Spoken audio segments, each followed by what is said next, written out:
Good afternoon and welcome to Lunchtime News. You're with me, Sarah Fonseca. First, we'll take a look at headlines. Heavy rains expected in a number of districts. Ruptured pipeline along Kandy Road hampers flow of traffic. Report reveals South Asia holds 4 of the most polluted countries in the world.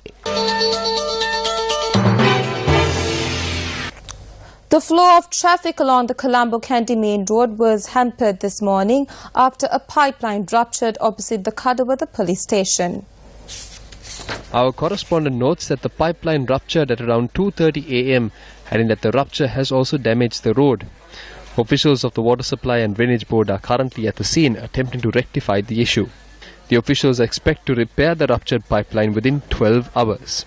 As a result, the water supply to areas such as Kadawata, Kiribatkoda, Pushparama Road, Ganemulla Road, Ragama Road and Gonahena Road will be disrupted for 12 hours. The Met Department predicts showers exceeding 100 millimeters in several areas across the country today. Showers or thunder showers are expected in the western, Sabaragamuwa, central and northwestern provinces and in the Galle and Mathura district. Several spells of showers will occur in the northern province and in the Anuradhapura and Hambantota districts, according to the Met Department. Showers or thunder showers may occur at a few places elsewhere after 2 p.m. Meanwhile, a number of roads and low-lying areas were inundated owing to heavy rains in Colombo and a number of areas last night. A tree that collapsed at the Gaspaha junction in Fort this morning damaged a small lorry parked nearby and hampered the flow of traffic.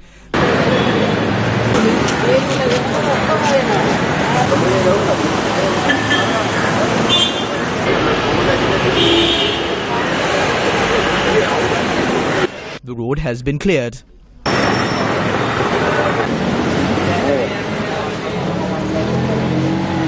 A floodgate at the Kukalegang Reservoir has been opened owing to heavy rains. The Assistant Director of the Disaster Management Centre, Pradeep Kodipilli, warned residents residing in low-lying areas to remain vigilant. Landslide warnings have been issued to the areas falling under the purview of the Ahaliagoda and Kuduvita Divisional Secretariats in the Ratnapura district.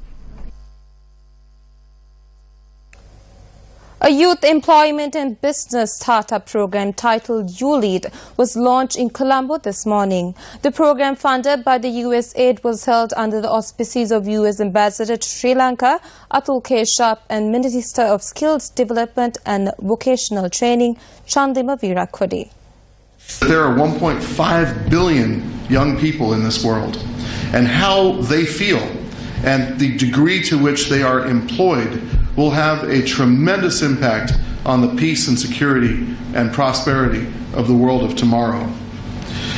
There are statistics that say that 70% of unemployed people in Sri Lanka are youth aged between 15 and 29.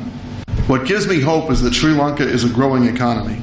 I think all of us recognize that there is a challenge being faced by young people, and that there is a growing frustration all around the world that young people feel that maybe they won't be able to have a family, pay a mortgage, own a house, hold a steady job, take care of themselves, that in a world of increasing automation, job growth is not certain, and yet, there are certain skills that are always going to be needed. And some of those skills don't require an A level or an O level, they require actual skill. Unemployment is certainly an issue. At the same time, finding employees is another challenge for the employer. It's not unique to Sri Lanka. It is the case internationally as well. Women is another area where employment is an issue. Of course, if you look at now, the top level jobs, majority of such are held by the ladies. But down the line, 65% of women in employable age are unemployed. Our number one foreign income earner is foreign employment. But unfortunately, it is the domestic servants that had been bringing it in, not the skilled labour. The initiative is jointly organized by several organizations, including Verite Research, the American Chamber of Commerce of Sri Lanka and the Ceylon Chamber of Commerce.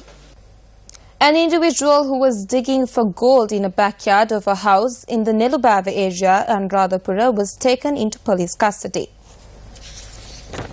Our correspondent in the area notes that the arrest was made following a raid conducted by the police force assigned with preservation of archaeological artifacts. 4 other persons had fled the scene of the crime. The suspects have been identified as residents of Dahayagama, Shravastipura Pahayala and Nelubava. The arrested suspect is due to be produced before the Anuradhapura Magistrates Court later today. Around 159 suspects have been arrested from Galembidurava police area over the past month connection to illicit liquor and drugs. The most recent incidents were reported from Kumbukwava and Tammanava areas.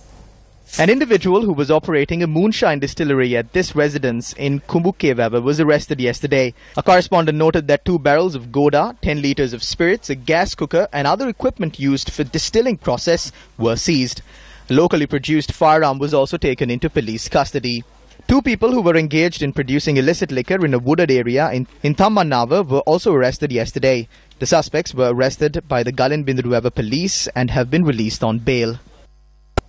This is a wrap of lunchtime news. Do join us again at 1:55 with more news.